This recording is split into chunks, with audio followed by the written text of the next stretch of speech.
आज का जो लेक्चर है वो है NIS क्लास 12 इंग्लिश 302 का chapter number 23 reading with understanding. Objective है, जैसा कि हम लास्ट के जितने भी हमने रीडिंग विद अंडरस्टैंडिंग वाले चैप्टर पढ़े हैं सभी में हमें शॉर्ट स्टोरी पढ़नी है, शॉर्ट थीम बेस्ड पैसेज पढ़ने हैं। तो देखते हैं पहला क्या इसमें है। First section, read the following case history of a man called Rajmani. तो राजमनी नामक व्यक्ति की कोई केस है, उसका इसका इतिहास है वो पढ़ते हैं हम। Rajmani is a young boy of 12 years. Rajmani 12 साल का एक छोटा लड़का है। He comes from a village in Tamil Nadu. वह तमिलनाडु के गांव से आता है। His father is dead. उसके पिताजी मर चुके हैं। Rajmani discontinued his education after class 6 to help his mother in running a tea shop. तो उसके पिता की मृत्यु हो चुकी है, तो राजमनी ने अपनी माँ को चाय की दुकान चलाने में मदद करने के लिए कक्षा जो 6 के बाद जो है कक्षा 6 मतलब क्लास 6 की पढ़ाई है वो बंद कर दी थी। ठीक है। He has 2 elder brothers and 2 elder sisters, मतलब 2 बड़े भाई और 2 बड़ी बहनें हैं। About 6 months ago he developed in eye infections for which he sought medical attention. लगभग 6 महीने पहले उन्हें एक आँख में, मतलब उनकी एक आँख में क्या हो गया था, संक्रमण हो गया था, कोई बीमारी लग गई थी जिसके लिए उन्होंने चिकित्सा की मांग की कि मुझे अब चाहिए इलाज। ही was given several intramuscular injections. उन्हें कई इंट्रामस्कुलर इंजेक्शन दिए गए। During the course of treatment he developed N abscess at the injection site. इलाज के दौरान इंजेक्शन वाली जगह पर फोड़ा हो गया। A couple of months later, he got a pimple on his nose which remained for several weeks and then developed into septicemia which spread to the rest of his face. कह रहे हैं कुछ महीने के बाद उनकी नाक पर एक फुंसी हो गई जो कई हफ्तों तक बनी रही और फिर सेप्टिसेमिया में बदल गई। ये बीमारी एक तरह की है, फोड़े वाली में बदल गई, जिनके चेहरे पे बाकी हिस्से में भी वो फैल गई। Meanwhile, he also began to get skin lesions on his legs along with getting ill with TB. इस बीच उनके पैरों की त्वचा में घाव भी होने लगे, साथ ही वे टीबी से भी पीड़ित हो गए, मतलब टीबी ट्यूबरकुलोसिस की भी बीमारी लग गई उनको। When he came from treatment to Chennai with his family, he was referred to the skin department of the government general hospital. जब वे अपने परिवार के साथ चेन्नई इलाज के लिए आए तो उन्हें सरकारी सामान्य अस्पताल के त्वचा विभाग में रेफर कर दिया गया।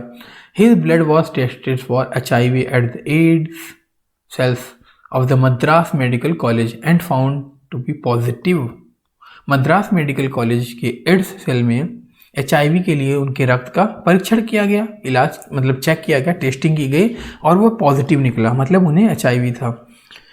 This pointed to contaminated needles or syringes as likely source of HIV infections for Rajmani. यह राजमनी के लिए HIV संक्रमण के प्रभावी स्रोत के रूप में दूषित सुई या सिरिंज की ओर इशारा करते हैं। मतलब उन्हें जब इंजेक्शन लगाया गया था तो वो जो इंजेक्शन सुई था, सिरिंज था, उसमें HIV पॉजिटिव के केस थे, इसलिए he has not progressed to AIDS, मतलब अभी तक वो एड्स के लिए आगे नहीं बढ़े थे, but is being treated for the last 2 months for the septicemia, skin lesion and TB. He appears to be responding well to the treatment and will be discharged shortly. कह रहे हैं कि अभी तक एड्स के लिए आगे नहीं बढ़े, लेकिन पिछले 2 महीने से सेप्टिसीमिया, त्वचा के घाव और TB के लिए इनका इलाज किया जा रहा है। ऐसा लगता है कि यह उपचार के लिए अच्छी प्रतिक्रिया दे रहे हैं, अच्छा रिस्पॉन्ड दे रहे हैं इलाज से और जल्दी ही इन्हें छुट्टी मिल जाएगी। मतलब इनका जो रिस्पॉन्ड हो रहा है दवा खाकर या जो भी ट्रीटमेंट चल रहा है, ऐसा लग रहा है कि अब ये सही हो जाएंगे। This is very sad case in point of infection through unsterilized needles and syringe which could have been easily avoided. बिना कीटाणु रहे सुई और सिरिंज के माध्यम से संक्रमण के मामले में यह बहुत ही दुखद मामला है जिसे आसानी से टाला जा सकता था। मतलब इन्हें जो HIV हुआ इसको आसानी से टाल सकते थे हम, लेकिन बताओ कितनी बड़ी लापरवाही से इन्हें क्या हो गया। अब इसका क्वेश्चन देखते हैं। On the basis of reading Rajmani's case history complete the following. Rajmani developed eye infection, he was given to, क्या दिया गया था उन्हें, इंट्रामस्कुलर इंजेक्शन दिया गया था यहाँ पर, ठीक है। उसके बाद रिजल्ट ट्रीटमेंट में क्या आया, पहला एब्सेस, थर्ड क्या है यहाँ पर, ऑन नोज, तो नोज पे क्या निकले थे, पिंपल निकले थे। अच्छा, एब्सेस क्या था हमारा, इंजेक्शन साइट था, तो यहाँ पर इंजेक्शन साइट आ गया। फिर उसके बाद फोर्थ में क्या है, blood test for, blood test किसके लिए लिया गया था, ये आपको बेहतर पता है ना। ब्लड टेस्ट लिया गया था HIV के लिए, तो यहाँ पर क्या आ जाएगा HIV एंड फाउंड, क्या फाउंड हुआ था इनका, पॉजिटिव फाउंड हुआ था, ठीक है। तो वो क्या हो गए थे, पॉजिटिव पाए गए थे। उसके बाद हम देखते हैं यहाँ पर began to get skin lesions हो गया था उनके लेग पर, तो यहाँ पर स्किन लेशंस हो गया। उसके बाद क्या लिखा हमारा, यहाँ से देखो, उन्हें TB हो गया था, इल विद TB हो गया था। कॉज क्या हुआ, कंटामिनेटेड नीडल्स और सिरिंज, मतलब नीडल और सिरिंज की वजह से ऐसा हुआ था। अब कह रहे हैं कि find the words in the passage which mean similar to the following, write those phrases. Similar हमें लिखने हैं, तो यहाँ पर ट्राई टू ऑब्टेन का मतलब हिंदी में है प्राप्त करने का तरीका, प्रयास किया, है ना। तो उसको हम कहते हैं सॉट, मतलब मांगा। अ स्वॉलन एंड इन्फेक्टेड एरिया का मतलब होता है एब्सेस, मतलब सूजा हुआ संक्रमित, जिसको हम फोड़ा कहते हैं। डैमेज टू स्किन, त्वचा को नुकसान, इसका मतलब है इन्फेक्शन, हिंदी में संक्रमण, है ना। डर्टाइड मतलब गंदा, कंटामिनेटेड दूषित। सेक्शन 2 देखते हैं, finding alternative solutions has been a problem plugging the medical community since HIV/AIDS was discovered. Let's read and learn about some such solutions. कह रहे हैं HIV/AIDS की खोज के बाद से वैकल्पिक समाधान खोजना चिकित्सा समुदाय के लिए एक समस्या रही है। मतलब HIV की बीमारी पता चल गई, अब हमें उसका इलाज भी ढूंढना चाहिए, तो वो समस्या अभी तक चल रही है। आइए पढ़ते हैं, कुछ उपायों के बारे में सीखते हैं। A theater troupe in Seshogyo Township near Petersburg, South Africa uses theater to educate the public about HIV/AIDS. है ना। Fakama, which means rise stand up, travels throughout the township, bringing its message to local population and encouraging participation. मतलब क्या है यहाँ पर, कह रहे हैं दक्षिण अफ्रीका के पीटर्सबर्ग के पास से शोग्यो टाउनशिप में एक थिएटर मंडली जनता को HIV/AIDS के बारे में शिक्षित करने के लिए थिएटर का उपयोग करती है। मतलब वहाँ पर थिएटर में जाकर लोगों को ये शिक्षित करेंगे। तो फाकामा, जिसका मतलब है अर्थ है उठो खड़े हो जाओ, पूरे टाउनशिप में यात्रा करते हैं, स्थानीय आबादी के लिए अपना संदेश लाते हैं, मतलब वहाँ के जो लोग रहते थे उनको संदेश देते हैं, भागीदारी के लिए प्रोत्साहित करते हैं। आगे देखते हैं हम इसके आगे, this is one of the many veg its education has diversified to reach a wider audience and help stop the epidemic spread of disease. तो यहाँ पर इसका मतलब ये है कि यह उन कई तरीकों में से एक है जिनमें एड्स शिक्षा ने व्यापक दर्शकों, मतलब ज़्यादा से ज़्यादा लोगों तक पहुँचने और बीमारी के महामारी को, जो उसका महामारी जो बढ़ रहा है, प्रसार हो रहा है, उसको रोकने में मदद की है। चलो आगे देखते हैं हम इसके बाद। हाँ जी, this is one of the many ways its education has diversified to reach a wider audience can help stop the epidemic spread of the disease. ये हमने पढ़ लिया। आगे देखते हैं, other methods of prevention have been sought because creating a vaccine or even providing treatment for a disease that is constantly mutating and becoming resistant to drugs may take many more years. रोकथाम के अन्य तरीकों की मांग की गई है क्योंकि एक वैक्सीन बनाने या यहाँ तक कि एक ऐसी बीमारी के लिए उपचार प्रदान करना जो लगातार परिवर्तनशील हो रही है और दवाओं के लिए प्रतिरोधी बन रही है, इसमें कई और साल लगेंगे। मतलब यहाँ पर कह रहे हैं जो बीमारी हो रही है ये बदल रही है, परिवर्तनशील है, तो इसकी वजह से जो दवाएं हैं, जो दवाइयाँ बन रही हैं वो इतना कारगर नहीं हो पा रही हैं। जैसे कोरोना का देख लो, एक म्यूटेंट आया, दूसरा म्यूटेंट आ गया, कितने म्यूटेंट आ गए, कितने वेव चल रहे हैं इसके। इसी तरह बात है यहाँ पर। The United Nations Educational Scientific and Cultural Organization has chosen to take a different approach in the fight against AIDS by using education, not medicine, to stop its spread. कह रहे हैं कि संयुक्त राष्ट्र शैक्षिक, वैज्ञानिक और सांस्कृतिक संगठन ने, यहाँ तक तो जो पढ़ा वो संगठन ही है, इन्होंने शिक्षा का उपयोग करके एड्स के खिलाफ लड़ाई में एक अलग दृष्टिकोण, एक पॉइंट ऑफ व्यू होता है ना, एक सोच है, अपनाने के लिए उन्होंने चुना। क्या बताया उन्होंने? कहा कि प्रसार को रोकने के लिए दवा नहीं है, उन्हें ज़्यादा से जानकारी दो ताकि ये रुके। UNESCO's strategy for AIDS HIV preventive education states that the impact of the disease on the society could be reduced by battling complacency, advancing commitment and improving care। ये कह रहे हैं कि HIV एड्स निवारक शिक्षा, मतलब उससे बचने के लिए जो शिक्षा, उसके लिए यूनेस्को की रणनीति में कहा गया कि शालीनता से जूझकर, प्रतिबद्धता को आगे बढ़ाकर और देखभाल में सुधार करने या करके समाज पर बीमारी के प्रभाव को कम किया जा सकता है। मतलब क्या है कि हमें लोगों को ज़्यादा से ज़्यादा एजुकेट करना चाहिए कि ऐसे मतलब ना करें, है ना, मतलब जो भी इससे बचने का तरीका है वो ऐसे ना करें, है ना, नहीं तो फिर आगे ज़्यादा प्रॉब्लम होगी। इस तरह से इन्होंने लोगों को जागरूक करने का, है ना, सिस्टम बताया, प्रभाव कम करने के लिए बताया इन्होंने। आगे देखते हैं।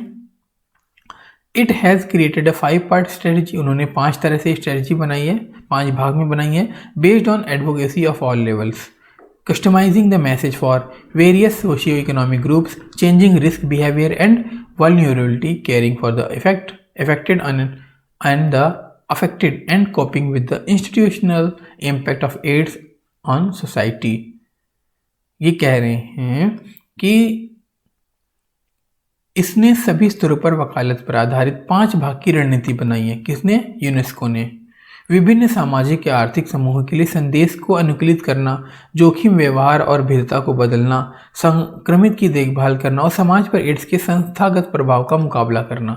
मतलब इस तरह से हम बचा सकते हैं। नेक्स्ट हमारा the critical factor of a renewed and effective strategy for preventive education is massive, unfailing and unrelenting advocacy at all levels and support of political authorities at the highest national level according to UNESCO। UNESCO के अनुसार निवारक शिक्षा के लिए एक नए सिरे से और प्रभावी रणनीति के लिए महत्वपूर्ण कारक सभी स्तरों पर, पैमानों पर अचूक और अथक वकालत उच्चतम राष्ट्रीय स्तर पर राजनीतिक अधिकारियों को समर्थन है, अधिकारियों का समर्थन है। To achieve this audience worldwide, starting with those most at risk, must be reached in culturally appropriate ways, and preventive education must be interconnected with the local way of life। इसे प्राप्त करने के लिए दुनिया भर के दर्शकों जो सबसे अधिक जोखिम वाले हैं, जो सांस्कृतिक रूप से उपयुक्त तरीकों से पहुंचना चाहिए, और निवारक शिक्षा को स्थानीय जीवन शैली के साथ जोड़ा जाना चाहिए। Uneven distribution of knowledge is the main factor in the uneven distribution of infections rates worldwide। दुनिया भर में संक्रमण दर से या दर के असमान वितरण का मुख्य कारण ज्ञान का असमान वितरण है। मतलब लोगों के पास नॉलेज नहीं है, तो इसकी वजह से HIV ज़्यादा तेज़ी से फैल रहा है अलग अलग जगह पर। Comprehension and appreciation of prevention depend on many social factors such as age, gender, education, economic conditions and religious belief।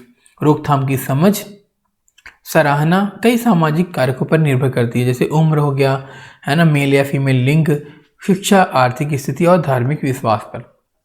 The message must be tailored for different groups in order to enable them to understand and pass on the message. UNESCO believes that by disseminating information to help people understand what AIDS does to the body, it can reduce misconceptions and lessen vulnerability to the disease। संदेश को विभिन्न समूहों के लिए तैयार किया जाना चाहिए ताकि वे संदेश को समझ सकें, मतलब जो नॉलेज है, इंफॉर्मेशन है, जानकारी है, उसको समझ सकें और आगे बढ़ सकें। यूनेस्को का मानना है कि लोगों को यह समझने में मदद करने के लिए जानकारी का प्रसार करके एड्स शरीर को क्या करता है, गलत धारणाओं को कम करता है, बीमारियों की चपेट में आ सकते हैं। हालांकि यह महत्वपूर्ण है कि नकारात्मक अभियान न हो, क्योंकि वे अक्सर कलंक और भेदभाव का कारण बनते हैं। However, it is important not to have negative campaigns as these often leads to stigmatization and discrimination। AIDS can be prevented if children and young people learn how the virus spreads and do not participate in a risky behavior। AIDS को रोका जा सकता है यदि बच्चे और युवा यह सीखें कि वायरस कैसे फैलता है, जोखिम भरे व्यवहार में भाग नहीं लेते हैं, मतलब ऐसे गलत काम नहीं करते हैं। No institution has a greater ability to affect all aspects of a community than schools as they can reach the age group between 10 to 25 where most now infections occur each year.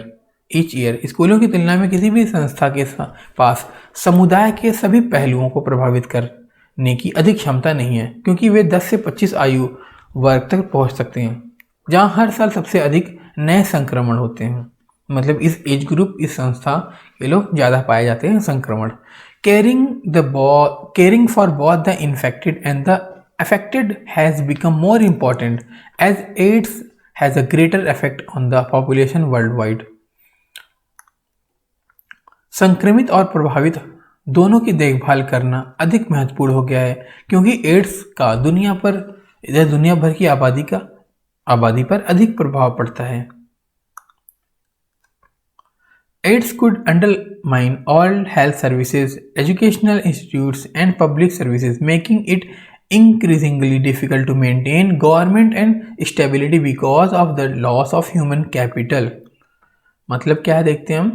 Ads सभी स्वास्थ्य सेवाओं, शैक्षिक संस्थानों और सार्वजनिक सेवाओं को कमजोर कर सकता है जिससे मानव पूंजी के नुकसान के कारण सरकार और स्थिरता बनाए रखना कठिन हो जाता है। आगे देखते हैं हम। As UNESCO stated, जैसा कि यूनेस्को ने बताया, critical task is to protect the core functions of the key special economic and political institution from the onslaught of HIV/AIDS। जैसा कि यूनेस्को ने कहा कि महत्वपूर्ण कार्य प्रमुख सामाजिक, आर्थिक, राजनीतिक संस्थाओं के मुख्य कार्यों को HIV/AIDS के हमले से बचाना है। ठीक है, आगे देखते हैं हम।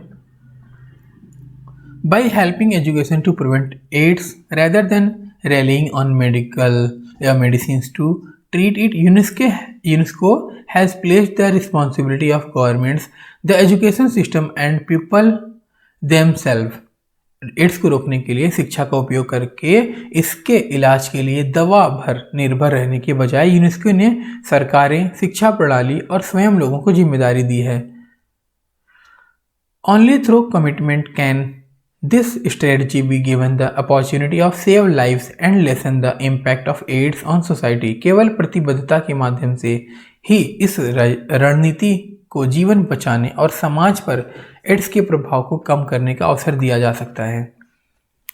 ठीक है, आगे देखते हैं इसका क्वेश्चन। पहला क्वेश्चन है name the theatre group that is working for combat AIDS. तो उस थिएटर समूह का नाम बताइए जो एड्स से निपटने के लिए काम कर रहा है। तो क्या नाम था? फकामा। How the UNESCO fighting the AIDS menace. UNESCO AIDS के खतरे से कैसे लड़ रहा है? तो बाई एजुकेटिंग पीपल, लोगों को शिक्षित करके। Mention 2 main points of the UNESCO educating strategy on AIDS. AIDS पर यूनेस्को की शिक्षा रणनीति के 2 मुख्य बिंदुओं का उल्लेख कीजिए। तो बैटलिंग कॉम्प्लीमेंसी मतलब शालीनता से जूझना एंड एडवांसिंग कमिटमेंट्स और प्रतिबद्धताओं से आगे बढ़ना। डी है why are schools so important in UNESCO's fight against AIDS. UNESCO की एड्स के खिलाफ लड़ाई में स्कूल इतने महत्वपूर्ण क्यों हैं देखते हैं। Cater to age group 10 to 25। अब 10 से 25 साल के जितने होते हैं मैक्सिमम अगर हम बात करें तो इस एज के ग्रुप में ज़्यादा हो रहा है, इसलिए इन्होंने ऐसी बात कही। Why is it important to control AIDS. AIDS को कंट्रोल करने के लिए या नियंत्रित करने के लिए क्यों महत्वपूर्ण है? टू प्रिजर्व ह्यूमन कैपिटल, मानव पूंजी को बचाकर रखना। नेक्स्ट हमारा गिव द सेम वर्ड्स यहाँ पर दिए हैं, उसके अपोजिट्स वर्ड्स बताने हैं आपको, है ना, एंटोनिम्स बताने हैं। मतलब यहाँ पर नैरो है, नैरो का मतलब वाइडर होता है, कंटेन का एडवांस होता है, नॉट इम्पॉर्टेंट का इम्पॉर्टेंट, इन लार्ज लेसन मतलब कम करना, इन लार्ज मतलब बड़ा करना, नेगलेक्ट का मतलब उपेक्षा करना, इग्नोर कर देना मतलब उसका अपोजिट क्या हो जाएगा? प्रोटेक्ट करना मतलब रक्षा करना। तो ठीक है, ये भी थोड़ा छोटा चैप्टर था, तो मिलेंगे नेक्स्ट चैप्टर में।